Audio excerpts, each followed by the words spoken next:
lo presenté mejor. Fue más bonito. Adelante, don Miguel Guerrero, el ícono. Bien, quiero hacerte una pregunta que tiene que ver con tu segmento, ¿no? El gobierno tiene congelados los precios de los combustibles de hace 3 semanas, que ya alcanzaron su nivel, creo que histórico, porque Sí. la gasolina premium está por encima de los 240 pesos. Ay, no me la acuerdo, por favor. Y incluso nunca alcanzaron ese nivel los precios de todos los combustibles, ni siquiera cuando el petróleo estaba por encima de los $100 el barril. Y hoy está muy por debajo de ese nivel. ¿A qué se debe y qué podemos esperar en las próximas semanas? Bien, primero, entrando en materia de una vez, el tema de los combustibles fue congelado nuevamente.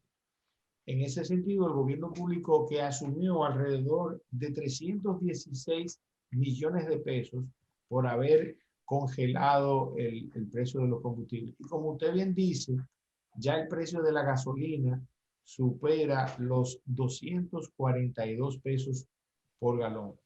Cifra récord. No obstante todo eso, como en ocasiones anteriores hemos citado, las variables relacionadas de manera directa con que el precio de los combustibles no son el efecto necesariamente de la ley de combustible, de la ley 112-00, sino de las normativas y reglamentos que se han ido suscitando durante el tiempo, específicamente durante el periodo 2004, 2012 y parte del 2012-2016, durante los periodos de Leonel Fernández y de Danilo Medina. Que si yo no sé cómo alguien no se ha puesto creativo de tantos sectores interesados que tiene, y yo entiendo que esto se ha dado por el nivel de influencia que tienen los empresarios de los sectores del combustible en la economía nacional, porque definitivamente llama la atención que nadie haya recurrido a algún tribunal de alzada al respecto de estas tasas y de estos impuestos que han sido creados a través de normas y resoluciones que no necesariamente entran en consonancia con lo que establece la ley. Esto siempre, en los últimos 2 o 3 meses, ha sido claramente establecido por el señor Ramón Albuquerque, tesis a la que yo me uno definitivamente. Hay una cantidad de variables que están relacionadas con los precios de los combustibles que si se corrigieran, ¿verdad? Existiría la posibilidad de que el precio del barril del petróleo se redujera. Para que ustedes tengan una idea, por ejemplo, solo el ad valorem resultó ser alrededor de 20.000 millones de pesos para el año 2020. Entonces, el impuesto ad valorem es un impuesto que es variable y que yo creo que no debería ser. Es un impuesto que, al ser un porcentaje, dependiendo del tipo de combustible, en la medida que el costo del combustible sube o baja, en esa medida el precio sube o baja. No obstante, inicialmente esto suponía ser sano, porque si estaba muy bajo, así mismo iba a bajar. Ahora bien, al ser el efecto contrario, al no bajar, sino que subir, entonces también asimismo ese rango sube en la misma proporción del porcentaje. Entonces, dos cosas. Primero, y me excusa don Miguel y Leila también.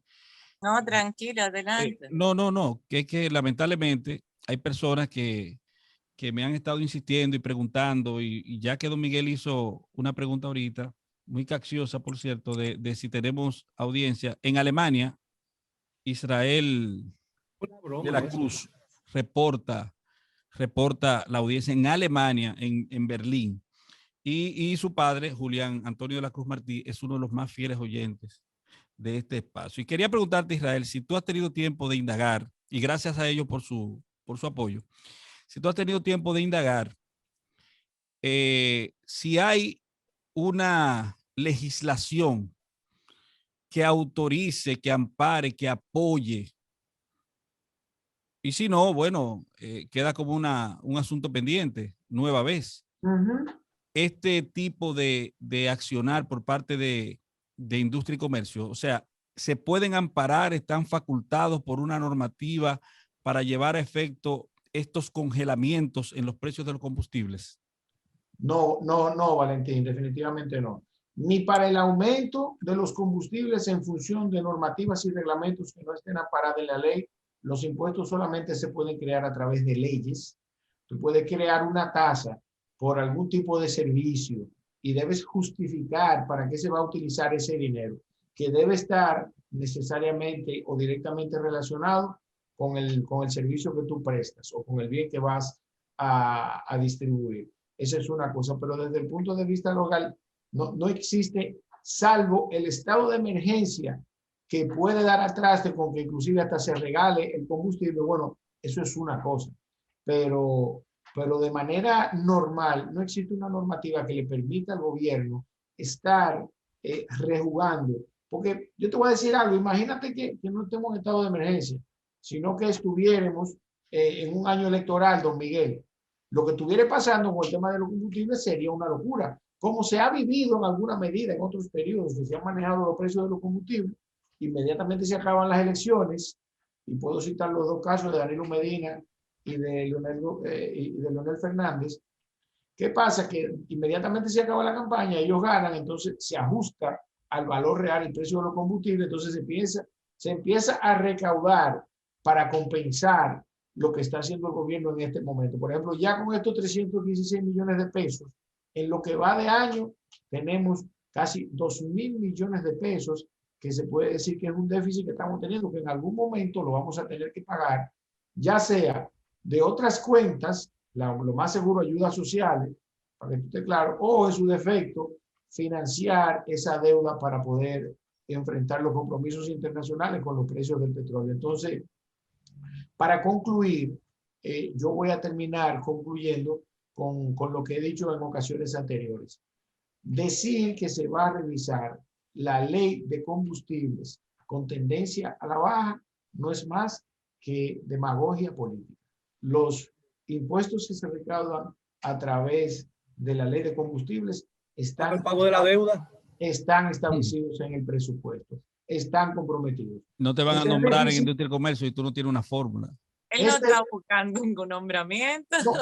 No, pero que sea, qué sé yo, esperanzador tu discurso, di que hay una fórmula. Yo lo que creo es, mira, yo lo que creo que hay que decirle la verdad. Si tú no tienes una solución, yo te voy a decir algo, yo soy un tipo muy afortunado porque yo vivo de decirle la verdad a la gente. Y me pagan para eso y me pagan bien, tanto cuando le afecta como cuando le suma. Tú sabes, por la delicadeza de la naturaleza de lo que yo hago, tú sabes, trabajar en materia de impuestos, tú sabes, ya sea para beneficiarte en función de lo que establece la ley, o cuando te perjudica en función de lo que establece la ley, tú tienes que decirle la verdad, porque al final es el que va a enfrentar su situación, sea buena o mala.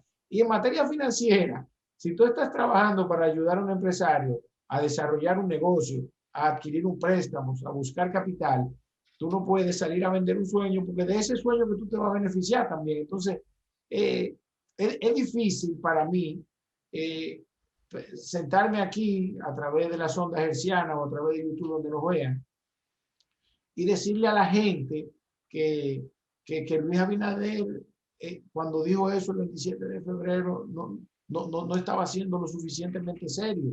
Tú sabes, para que eso pase, tiene que darse un hecho extraordinario, como que alguien se invente una aplicación, como lo que hizo Mark Zuckerberg, y que la República Dominicana entre de un solo golpe 50.000 millones de pesos, y que esos 50.000 millones de pesos entren a la economía, de dólares, no de pesos, de dólares. Entonces sí, tuviéramos un escenario totalmente diferente, pero no es así. Y también, y el mismo tema es que República Dominicana está obligada a hacer un pacto fiscal tendente a fortalecer la recaudación, a reducir la corrupción, ¿verdad?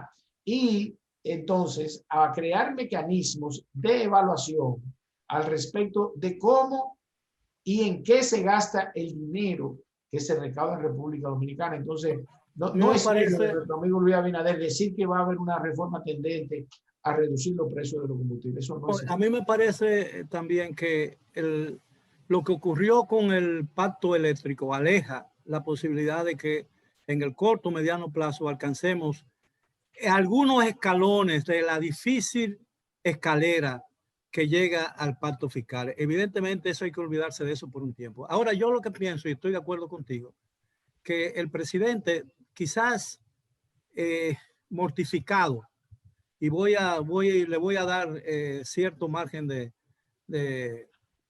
beneficio de la duda. De aprobación, es decir, quizás abrumado por la situación que enfrenta, le está vendiendo sueños imposibles a la nación dominicana, hablando de recuperación que no será posible en el plazo que él está diciendo. Y eso va a crear más frustración. Yo creo que en un momento como este hay que decirle al país, tú tienes que apelar a las fuerzas internas de una nación, decirle, miren señores, estamos atravesando un momento muy difícil. Aquí no esperen más de lo que se les puede dar. Aquí hay que seguir sacrificándose. Ese es el discurso que yo creo responsable de un gobierno. Aquí cada vez que el presidente habla, y habla casi todos los días, le canta en las mañanitas a la gente.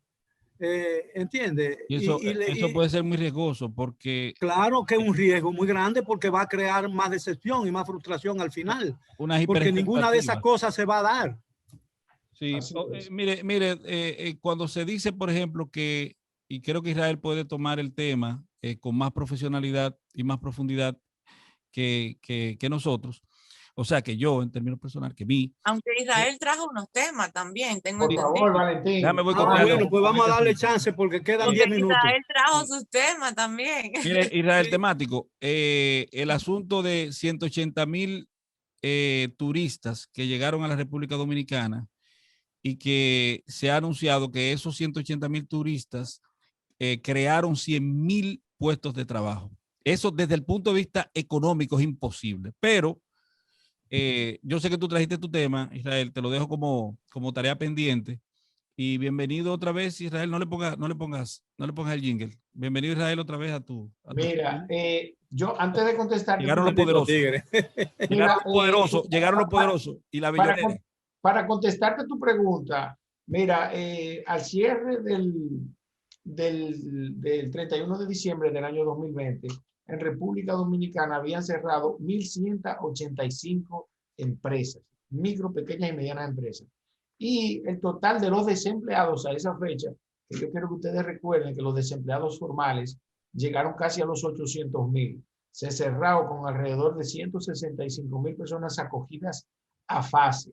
Ahora bien, yo entiendo que lo que quiso decir el representante del área de turismo cuando dijo que se abrió esa cantidad de empleos, yo lo que creo que quiere decir que se va a abrir, porque para que tú entiendas, con esa cantidad de turistas que no representan ni siquiera el 20% del total de los turistas que estamos acostumbrados a recibir en República Dominicana, no se logra ese efecto en lo inmediato.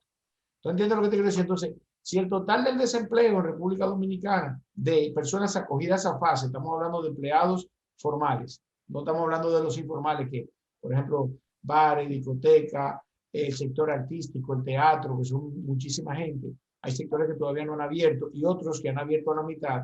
Eso es imposible. O sea que eso tiene que ser alguna pifia de quien lo dijo y se le zafó y dijo que eso, pero eso tal vez... Se dijo, tú lo escuchaste, ¿verdad? Se dijo.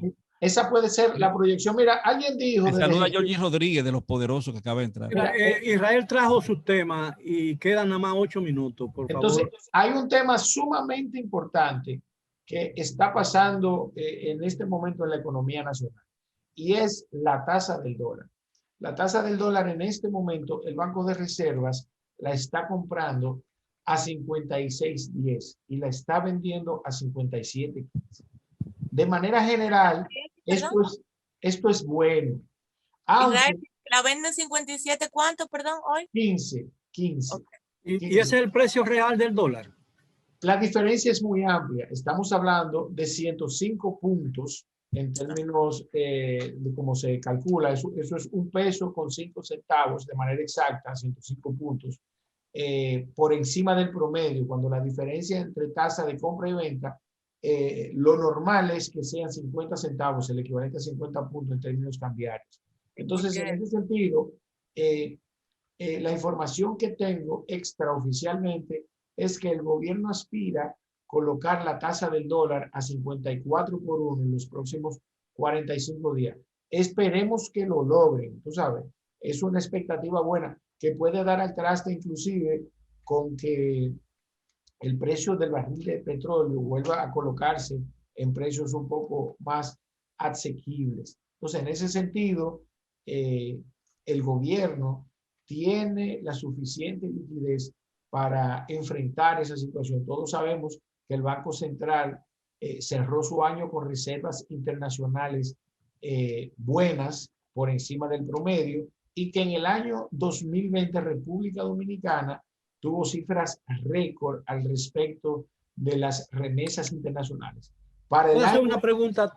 para el año 2021, que creo, ya para cerrar esa partecita ahí, para el año 2021 las expectativas al respecto de la situación económica y financiera que van a vivir los ciudadanos dominicanos en Estados Unidos, esperamos, ¿verdad? Y las proyecciones son que superemos las remesas del año 2020 en quizás un 10 o un 15%. Si eso se da, yo creo que podemos lograr la meta de reducir el dólar al 54 por 1. Yo te voy a hacer una pregunta de un neófito en asuntos económicos. Es decir, el gobierno dominicano en los últimos 7 meses ha contratado préstamos por alrededor de 10.000 millones de dólares, ¿no? Más o menos. Ese dinero entra a las reservas del país, ¿no? Sí. Y el gobierno y el Banco Central la devuelve en pesos, la convierte en pesos para la economía. Así esos pesos, con el dólar, si el dólar baja, esos pesos van a tener vocación de irse de nuevo, de convertirse en dólares, especialmente de los comerciantes y de la gente que tiene mucho dinero. Así es. Y es prudente y es sano para la economía que el gobierno frene el mercado y le fije un precio artificial al dólar. No, mire qué pasa. La artificialidad del precio del dólar va a depender de la cantidad de reservas internacionales y de la cantidad de dólares que entren a la economía.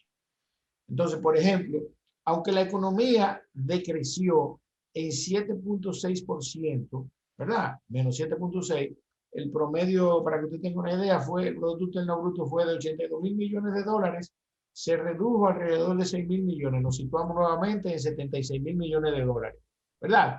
Ahora bien, eso no necesariamente significó, como de hecho lo fue, que las remesas internacionales en este caso se redujeran y que el flujo de dólares se redujera. No obstante, también el gobierno supo compensar, porque le fue reconocido en el análisis de la Fitch Rating, la jugada financiera de diciembre de este año, cuando el gobierno pagó una deuda que era del 2021 en el 2020, lo que ayudó a la calificación financiera de República Dominicana, aunque fue calificada BB menos, igual que en el año 2016, solamente con tendencia negativa, cuando en el 2016 fue estable. Entonces, y si ese dinero no se pagaba en el 2020, existía la posibilidad de que cerráramos el año con solamente BB, por poner un ejemplo, o solamente B+, que es un poco menos que BB menos. Entonces, definitivamente, hay variables relacionadas con sectores externos que influyen de manera directa en la estabilidad del dólar, que no necesariamente nuestra situación interna, que es crítica, ¿verdad que sí? Y recuerde que las remesas es como un beneficio neto para la economía. Ya ese dinero viene de cualquier parte del mundo, habiendo pagado impuestos y que van a ser consumidos en un 100% en República Dominicana. El mejor negocio que puede tener un Estado es, y salvando la distancia, no quiero que me vayan a ofender, es criar ciudadanos para mandarlos al primer mundo a trabajar y que manden ese dinero para acá. Ahora, Israel, la agencia calificadora, todo el mundo sabe que en la crisis del 2008-2009, todos esos bancos de inversión y bancos comerciales y que quebraron, habían sido días antes calificadas AAA por la agencia calificadora. Así es. Entonces, ¿cuál es el valor de eso? Porque son clientes, ellos son clientes, los bancos son clientes o ellos son clientes de los bancos. Y nosotros somos clientes de Fitch Rating, definitivamente. Exactamente. Miren, por ejemplo, nosotros tenemos una situación deficitaria, ¿verdad? Y cuando una situación se torna deficitaria, vamos a un ejemplo de un ciudadano cualquiera. Cuando los niveles de liquidez en cuenta corriente de un ciudadano bajan de un año a otro, porque los ejecutivos hasta te lo dicen, mira, tus depósitos bajaron en 100,000, 200,000, 1 millón, 10 millones, dependiendo el tipo de cliente, el ejecutivo se empieza a preocupar porque en la medida que tú manejas flujo de caja, en esa medida ellos entienden que tú vas a tener disponibilidad en el momento en el que ellos vayan a ejecutar su cuota de préstamo o su interés, ¿verdad? Eso mismo pasa en República Dominicana. Ahora, dependiendo del manejo financiero, y en este caso hay que reconocer en el Ministerio de Hacienda, que lo manejó de manera adecuada y que se combinaron variables externas al respecto de los compromisos en moneda extranjera que teníamos, la jugada le salió positiva. Si el Estado Dominicano hubiese mantenido su deuda normal en 51,000 millones de dólares y habiendo bajado el Producto Interno Bruto, la presión de la deuda hubiese sido mayor, aunque no hubiese crecido porque los ingresos bajaron. Entonces, ese solo hecho bajaba nuestra calificación. Ahora, al nosotros pagar de manera eficiente y en nuestros libros bajar nuestros pasivos al cierre del año, eso nos colocó en una mejor posición financiera y permitió ese cálculo. Ahora bien, el problema de las calificadoras de riesgo es que los números los preparamos nosotros. Es igual que en las empresas, y como pasó en el 2008, que usted muy bien cita, los números no lo preparan, las calificadoras de riesgo no son los contadores del Estado Dominicano. Ellos lo que analizan, ellos los analizan en función de las variables que se toman del Banco Central. Entonces, en función de eso, ellos dicen, mira, tú estás bien, tú estás mal, tú estás más o menos bien. Y al final de cada año, entonces, cuando tú cierras tu periodo fiscal, entonces, esas variables de las calificadoras de riesgo, porque hay que decirlo entonces, son las herramientas de negociación de quienes compran papeles comerciales, bonos. Esos papeles, esas deudas que el gobierno saldó, ¿eran papeles vencidos? Sí, eran papeles que iban a vencer en el año 2021 y que ellos renegociaron a una mayor tasa, a una menor tasa y a un mayor tiempo. Eso le produjo un flujo de caja positivo de 467 millones de dólares y que se lo aplicaron de una vez a una deuda que vencía en el 2021. Entonces, cuando usted tiene una deuda, para que usted entienda, personal o de su empresa o del Estado Dominicano, usted debía, por poner un ejemplo, 1.500 millones de dólares. Y eso estaba calculado, usted ni siquiera estaba atrasado. Pero usted abruptamente, por una jugada financiera que le salió bien, va y le paga 500 millones de dólares. Su deuda se redujo en un 30%. Entonces, pero tú sabes que esa era una de las críticas más grandes que se le hacía al gobierno de Danilo Medina, que tomaba préstamos para pagar deuda. Sí, y eso no es malo. Nosotros bien, pero eso fue lo que hicieron. Pero eso fue lo que hicieron en diciembre, entonces. Eso fue exactamente lo que hicieron en diciembre. Y la diferencia es, ¿Quién lo hizo? En el caso de los gobiernos de Danilo Medina, que no tenían una excusa, valga la redundancia, una excusa excusable para hacer eso. Claro. Israel, yo quiero saber una cosa, ya nos faltan segundos apenas, pero ¿por qué las calificadoras de riesgo, por ejemplo, que como tú bien has establecido, y es bueno que se diga, reciben las informaciones que nosotros le aportamos para dar su calificación? ¿Por qué es tan buen negocio el asunto de las calificadoras de riesgo? Y si ocurre lo mismo con las calificadoras morales de los partidos, de los países, como ocurre, por ejemplo, con Transparencia Internacional, que establece un listado de los países más corruptos del mundo. ¿Cómo ganan esas calificadoras? Mira, ellos facturan sin ningún estrés, todo el mundo tiene que pagarle. Y además de que la Organización Mundial del Comercio lo establece, tiene que haber alguien que diga quién está bien y quién está mal. Y lamentablemente, como en una sociedad hay toda clase de ciudadanos, asimismo en el mundo hay toda clase de países y toda clase de administraciones. Entonces, en función de eso que se toma esa decisión. Entonces, para que tú entiendas, con la calificación que tiene República Dominicana, nosotros no es que estamos obteniendo ni los mejores plazos ni las mejores tasas. Nosotros estamos, en términos de calificación de riesgo, en un ranking de, creo que en la posición número 82. Te voy a confirmar y lo voy a tuitear ahorita para que lo veas. Al respecto de la calificación financiera de 190 países que califica la Fitch Rating y otras calificadoras de riesgo que no es Fitch Rating, otras que lo hacen. Y no es una posición, cuando un inversor se acerca a un puesto de bolsas, el asesor le dice, mira, tú tienes aquí en Estados Unidos que tiene AAA Plus, bonos que te van a pagar un 1.5, un 2%, y puedes conseguir certificados de acciones en Estados Unidos que te den hasta un 6 o 7 anual, fijo. O si te arriesgas a los beneficios, te pueden pagar hasta un 30, pero es posible que pierdas, que tus acciones se devalúen, ¿verdad? Ahora bien, tú tienes República Dominicana que tiene BB Plus, que te va a pagar un 5 o un 6, que son las tasas de interés a las cuales se colocaron los 1.200 millones de dólares que se tomaron en diciembre para pagar una deuda y renegociar, ¿verdad? Entonces, si tú te fijas, hay una diferencia de 3 puntos, que cuando tú dices, yo voy a colocar 1.000 millones de dólares, el inversor dice, ¿vale o no la pena tomar el riesgo? ¿Quién está gobernando en República Dominicana? ¿Qué dice transparencia? ¿Qué dice doing business, por ejemplo? Que son variables que todas se coligen en el momento de tomar una decisión. Y hasta vienen aquí, se pasan una semana en Punta Cana antes de invertir, en el caso de los inversores privados, para ver si hay también políticas relacionadas con la seguridad jurídica de sus inversiones en República Dominicana. Bien, pues ya hemos llegado al final, Israel. Gracias. Nos vemos el viernes próximo en otra consulta financiera con Israel Abreu. Así será. Gracias a ustedes también por la sintonía con Rumbo de la Tarde con Leila, Miguel y Valentín. Les deseamos que pasen un excelente fin de semana, un feliz resto del día.